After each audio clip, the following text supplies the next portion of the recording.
We all have rules for survival. Don't talk to strangers. Don't look out the window at night. And never, ever leave the trail. But tonight, we're breaking all of them. Here are 3 true horror stories that prove nowhere is safe. Let's begin. Story 1. The Man Who Forgot How to Act Human. I've worked the graveyard shift at the all-night stop on Route 9 for 3 years. You get used to the weirdness out here. You get used to the truckers who haven't slept in 48 hours, looking through you with glazed eyes.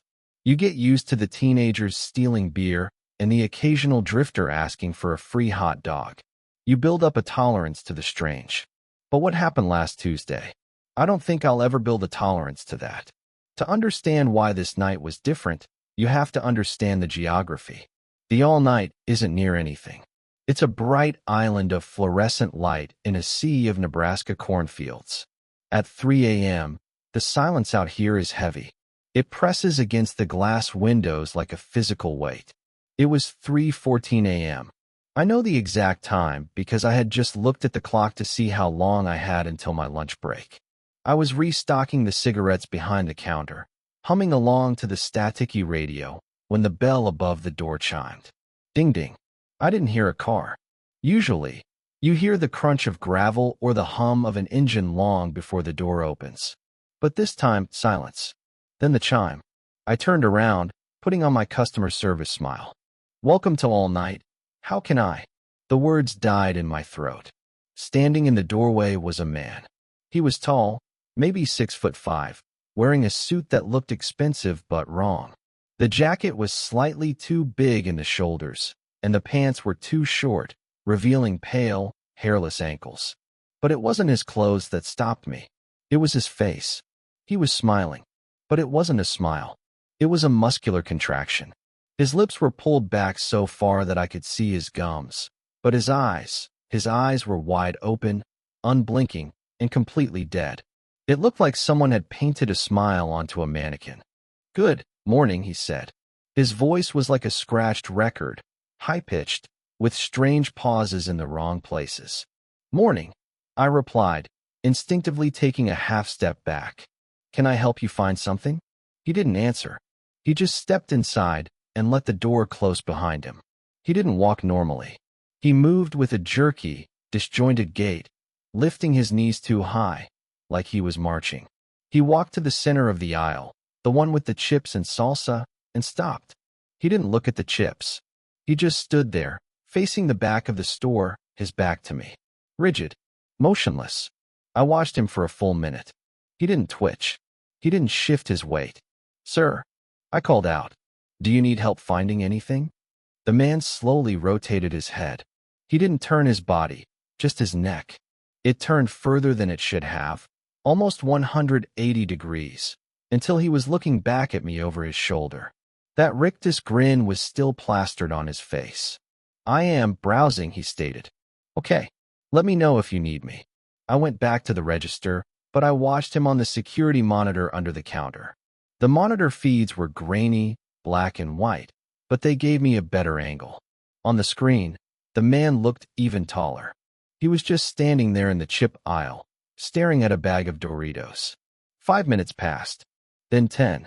At 3:30 a.m., a regular customer, Old Man Miller, pulled up in his beat-up Ford. I felt a wave of relief.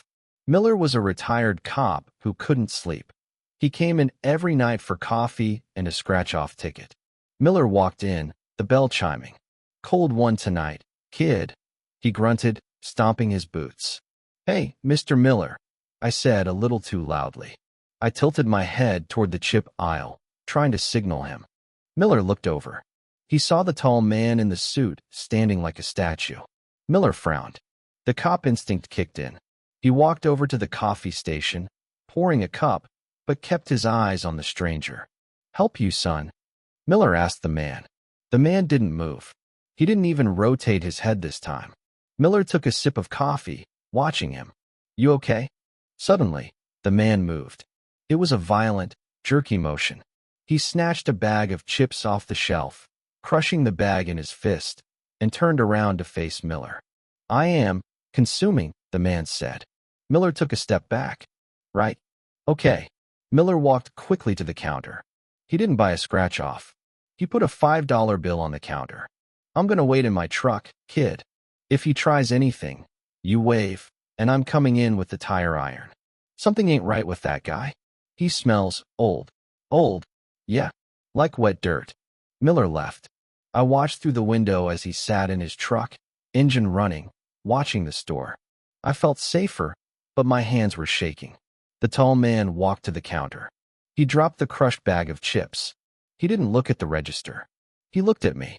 His eyes were watering, tears streaming down his face, but he didn't blink. He just kept smiling. Transaction, he said. That'll be $2.50, I said, my voice trembling. He reached into his pocket. He didn't pull out a wallet. He pulled out a handful of loose items and dropped them on the counter. A button, a dead moth, a piece of wet string, and a single, silver coin that looked like it was from the 1800s. I can't take this, I whispered. I need cash or card. The man leaned in. He smelled exactly like Miller said, like wet earth and stagnant water. I practiced, the man whispered. I practiced the walk. I practiced the talk. Is it convincing? My blood ran cold. What? The human, he said. Is it convincing? I couldn't breathe. I pressed my back against the cigarette rack. Please, just leave. The man's smile faltered. For a second, the muscles in his face went slack, and his jaw hung open loosely, too wide, like a snake unhinging its mouth. Then, the muscles snapped back into that horrible grin. Not convincing, he murmured.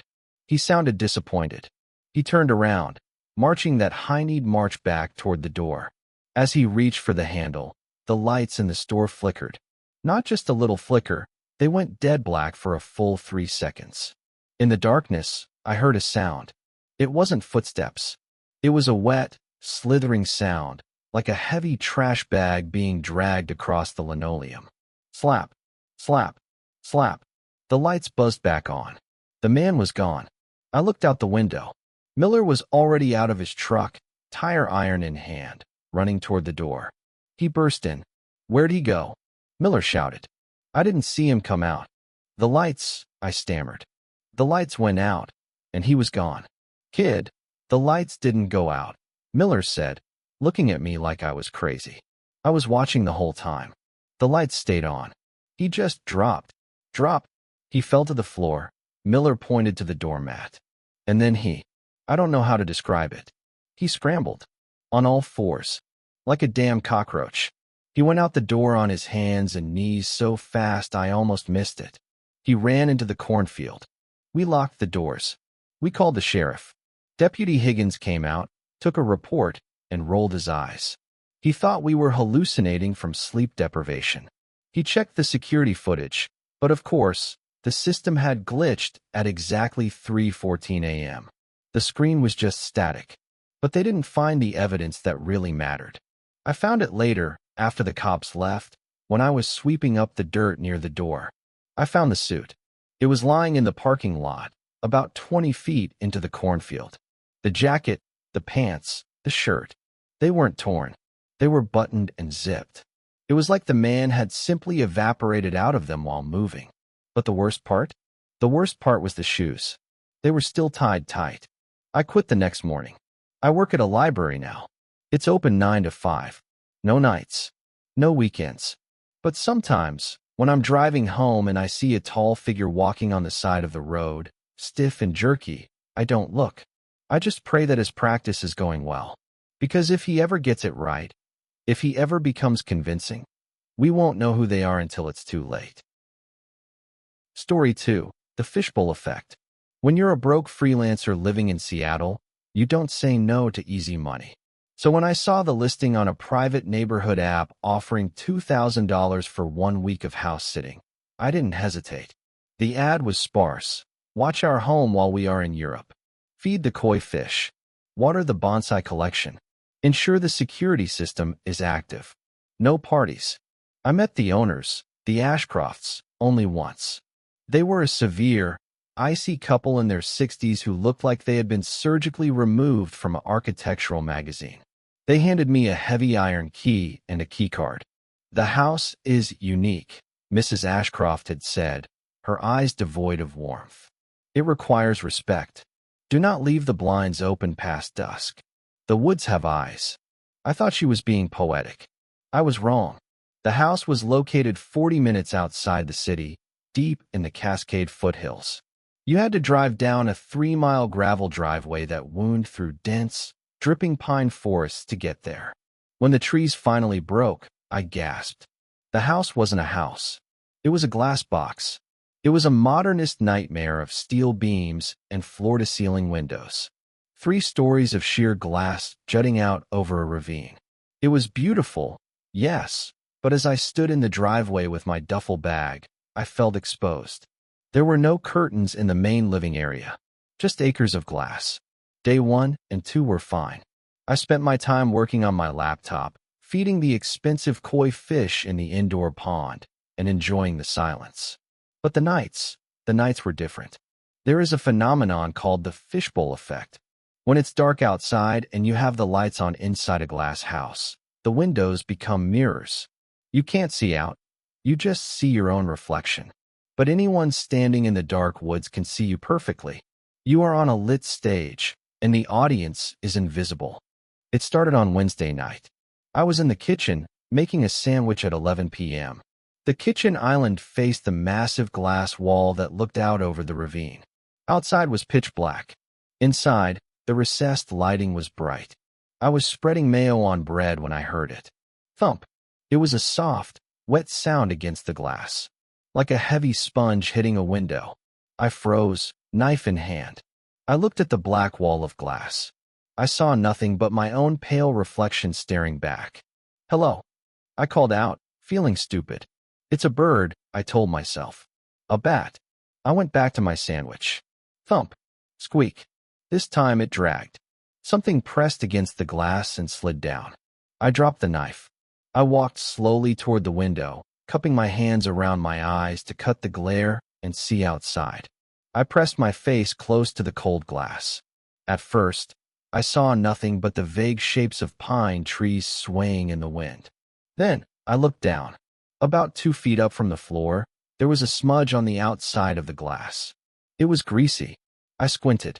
It wasn't just a smudge. It was a print. A forehead print. Someone had pressed their forehead against the glass, hard, right at waist height. And next to it, the fog of breath was slowly fading. I stumbled back, my heart hammering against my ribs. I scrambled for the light switch panel on the wall and killed the kitchen lights. Darkness flooded the room. Now, with the lights out inside, I should be able to see out. I scanned the tree line. The moon was behind the clouds, offering almost no light. The woods were a wall of charcoal shadows. Nothing moved. I checked the security system panel by the front door. System armed. All zones secure. I didn't sleep in the master bedroom that night. The master bedroom had glass walls too. Instead, I took a blanket and locked myself in the laundry room, the only room in the house with no windows. I sat against the dryer, clutching a heavy flashlight, listening to the house settle. Every creak of the steel beams sounded like a footstep. Thursday morning, the sun was shining. The terror of the night seemed silly in the daylight. I went outside to check the kitchen window. There, on the pristine glass, was the smudge, a greasy patch of skin oils. But as I looked closer, I noticed something that made my stomach drop. The smudge wasn't at waist height for a standing adult. It was low. Whoever, or whatever, had made it had been crouching. Or crawling. I tried to call the Ashcrofts, but their number went straight to voicemail. I called the non-emergency police line, but the dispatcher told me that without a sign of forced entry or an intruder on site, they couldn't send a car 40 minutes out into the woods. "Just keep the doors locked," she suggested. I spent the rest of the day checking every lock. The house had a complex locking mechanism on the sliding glass doors, heavy steel bolts that dropped into the floor. I made sure every single one was engaged. That night, a storm rolled in. The rain hit the glass roof like bullets. Thunder shook the steel frame of the house. I sat on the couch in the center of the living room, a single lamp on, trying to read a book. I couldn't focus. I kept looking at the black windows. At 10:45 p.m., the power flickered. It buzzed, dimmed, and then died. The house plunged into absolute darkness. "Great," I whispered. I pulled out my phone to use the flashlight. The beam cut through the dark, reflecting off the miles of glass, creating a disorienting hall of mirrors. I needed to get to the basement. The breaker box was down there, along with the backup generator the Ashcrofts had mentioned in their note. I walked to the spiral staircase. The basement was finished, a game room and a wine cellar, but I hadn't spent much time down there. It was colder than the rest of the house. I descended the stairs, the beam of my flashlight bouncing off the polished concrete floor. "Hello," I called out again. Why do we always ask if someone is there? Do we expect the killer to say, "Yes, I'm just by the water heater"? I found the utility room. I opened the breaker panel. The main breaker hadn't tripped. It was in the on position. That meant the power outage was external. The lines were down. I turned to the generator. It was a massive industrial unit. I followed the instructions zip-tied to the handle. 1 prime. 2 pull. I yanked the cord. It sputtered and died. I yanked again. Nothing. I sighed, frustrated, and turned to leave the utility room. That's when my flashlight beam swept across the far corner of the basement, near the wine rack. There was a door there I hadn't noticed before. It was small, half-height, like a crawl space access. But it wasn't closed. It was ajar. And resting on the floor, right in front of the small door, was a plate. A dinner plate. I walked over, my blood turning to ice water. It was one of the Ashcrofts' expensive ceramic plates. On it were chicken bones. Fresh ones. The meat had been gnawed off cleanly. I had made chicken for dinner 2 nights ago. I had thrown the bones in the trash. Someone had taken them out of the trash. I backed away, the flashlight shaking in my hand. I wasn't alone. I hadn't been alone for days. Someone was living in the crawl space under the foundation. I turned and ran. I sprinted up the spiral stairs, taking them 2 at a time. I needed to get to my car. I needed to leave now. I burst into the main living room and stopped dead. Lightning flashed, illuminating the room for a split second. The sliding glass door to the balcony was open. The rain was blowing in, soaking the expensive rug. I had locked that door. I had checked the bolt. I shined my light at the floor bolt. It hadn't been broken. It had been unlocked. From the inside, a cold breeze hit the back of my neck. I didn't turn around. I knew if I turned around, I would see him. I knew he was standing right behind me, by the spiral staircase I had just run up. I threw myself forward, sprinting toward the front door.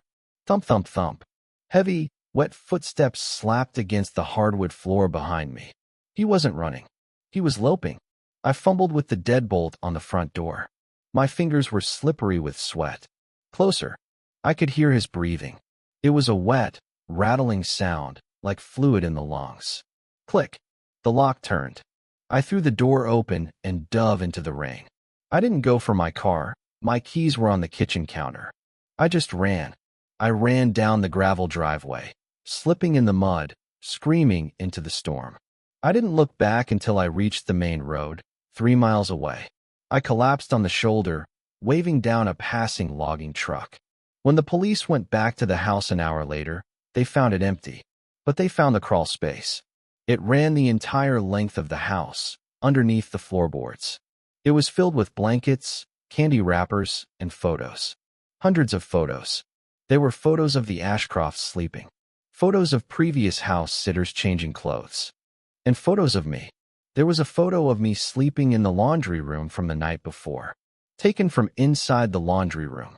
He had been in the room with me while I held the flashlight, waiting for the sun. But the police found something else that made the Ashcrofts sell the house a week later. They found a modification to the security system. The wires had been spliced. The motion detectors in the basement and the main living room had been bypassed. And on the glass wall of the living room, right where I had seen the smudge, they found something etched into the glass near the floor. It was scratched deep, likely with a diamond ring stolen from the bedroom.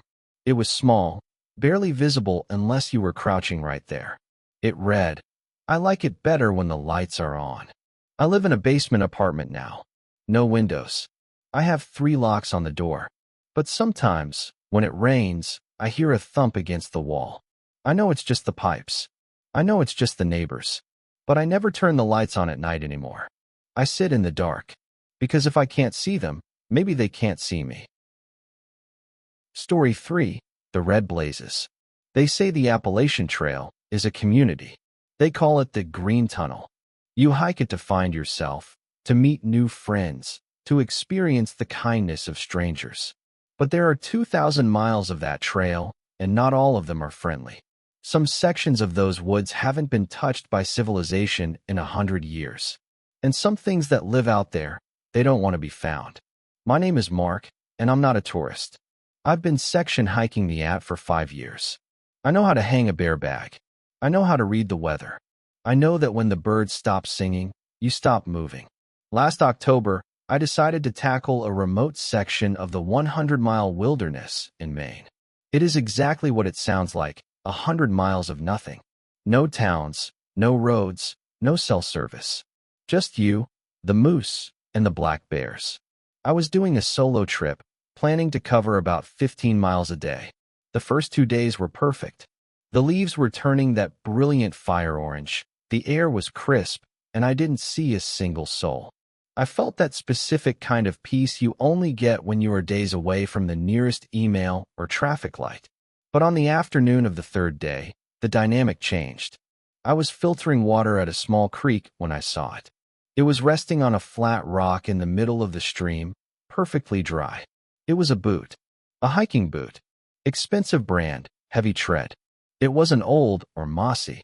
It looked like it had been placed there 10 minutes ago. I scanned the banks. Hello? Did someone lose a boot? My voice died in the thick pine trees. No answer. I picked up the boot. It was damp on the inside. I checked the size, men's 11. I tied it to my pack, thinking I might run into a hopping hiker further up the trail. It was a weird find, but not scary. People lose gear all the time. I hiked for another 3 hours until the sun started to dip below the ridge. The shadows in the Maine woods get long and dark very quickly. I found a flat spot near a cluster of hemlock trees and set up my tent. I cooked my dehydrated chili, hung my food bag in a tree 100 yards away, and crawled into my sleeping bag. I'm a heavy sleeper. Usually. I woke up at 2:43 a.m. I didn't know why at first. The woods were dead silent. No wind. No crickets. Just that heavy, suffocating silence that presses against your eardrums. Then I heard it. Snap. It was loud. A thick branch breaking. And it was close. Maybe 30 feet behind my tent. I lay frozen, my hand gripping the canister of bear spray I kept by my head. My first thought was moose. Moose are clumsy and huge. They crash through the woods like bulldozers. But the next sound wasn't a crash. It was a drag. Cheek. It sounded like heavy canvas being dragged over dry pine needles. Step. Step. Drag. Step. Step. Drag. Whatever it was walking on 2 legs, and it was dragging something heavy behind it. I held my breath until my lungs burned. The sounds moved in a semicircle around my campsite. It wasn't coming closer, but it wasn't leaving. It was pacing. I lay there for an hour, listening to that rhythmic dragging sound circling my tent. Eventually, it faded off toward the north. I didn't sleep the rest of the night. When the sun finally rose, I unzipped the tent with the bear spray in my hand, ready to blast anything that moved. The campsite was empty. The woods were calm. I let out a shaky breath. Just a bear, I whispered. Just a curious bear dragging a deer carcass or something. I packed up camp quickly.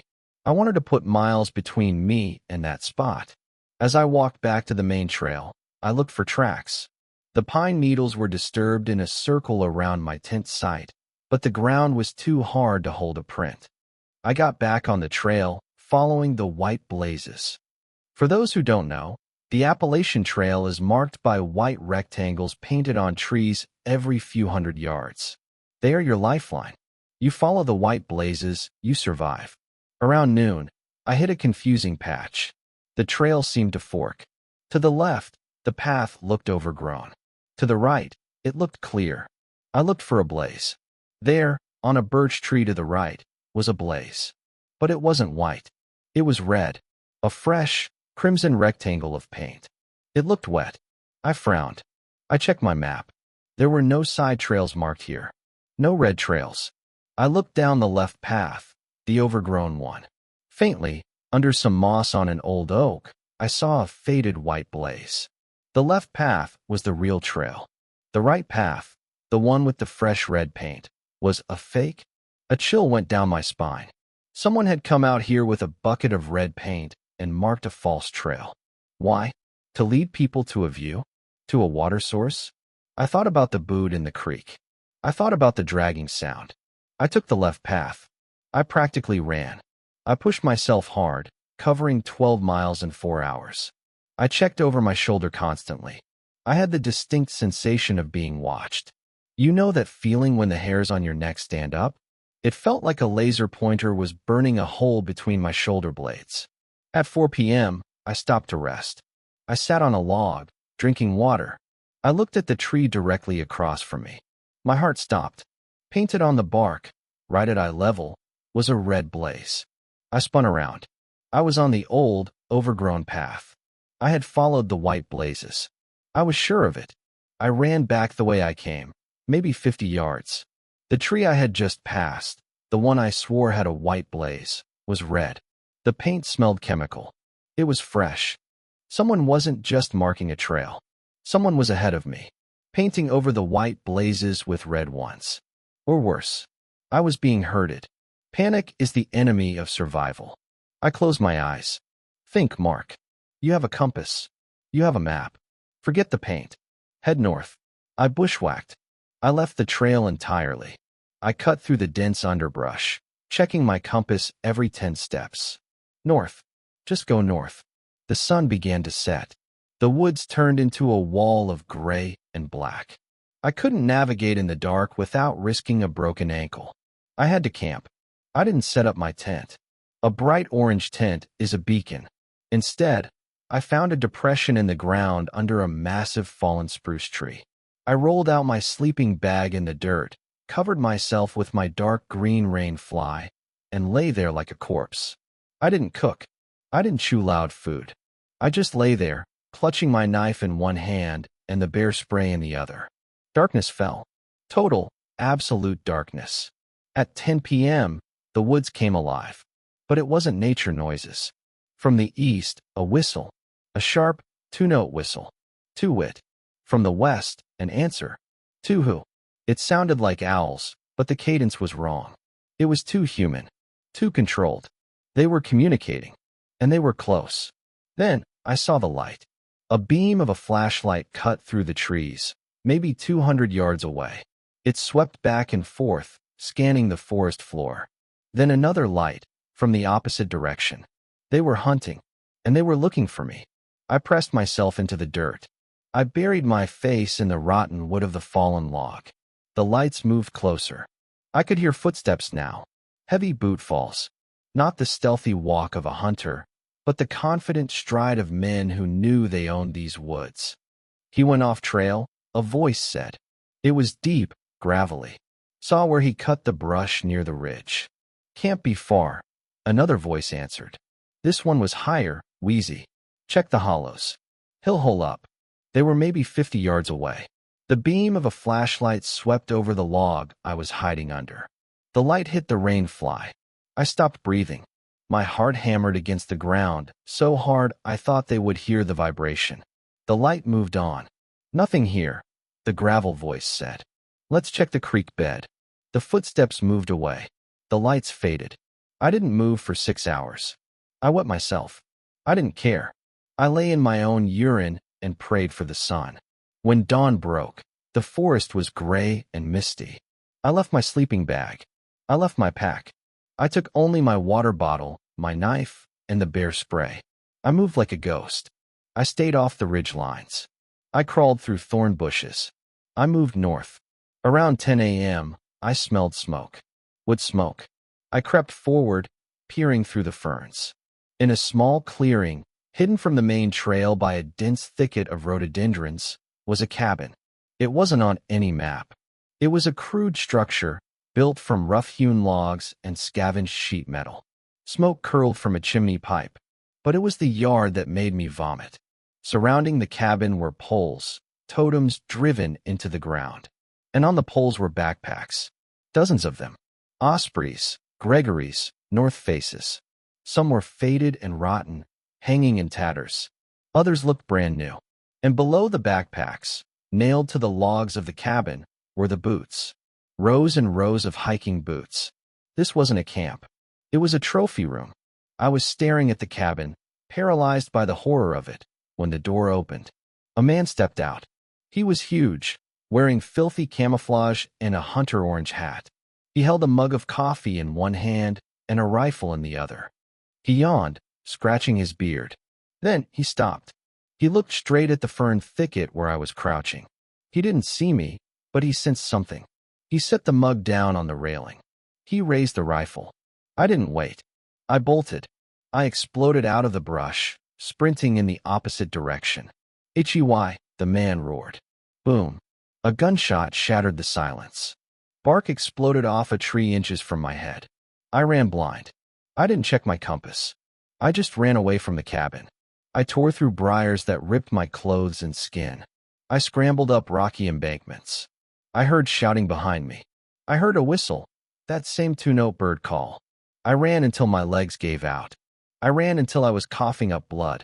And then, I heard a sound more beautiful than any choir of angels. The hum of tires on asphalt.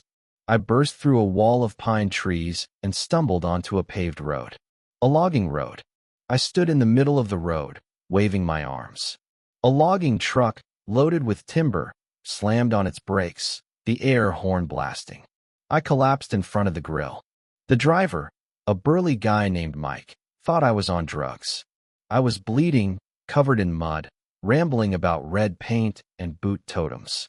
He drove me to the nearest town, Millinocket, and dropped me at the police station. The sheriff listened to my story. He looked skeptical until I described the cabin's location. Then, his face went pale. He called the state police. They mounted a raid 2 days later. I didn't go back, but I heard what happened. They found the cabin. It was empty. The men were gone. They had cleared out fast, taking their weapons and their personal items. But they left the trophies. The police found 43 backpacks. They found 112 pairs of boots nailed to the walls. And inside the cabin, under the floorboards, they found the ID cards. Driver's licenses from all over the country. Hikers who had gone missing in the 100-mile wilderness over the last 20 years. People the authorities thought had gotten lost, or fallen, or succumbed to hypothermia.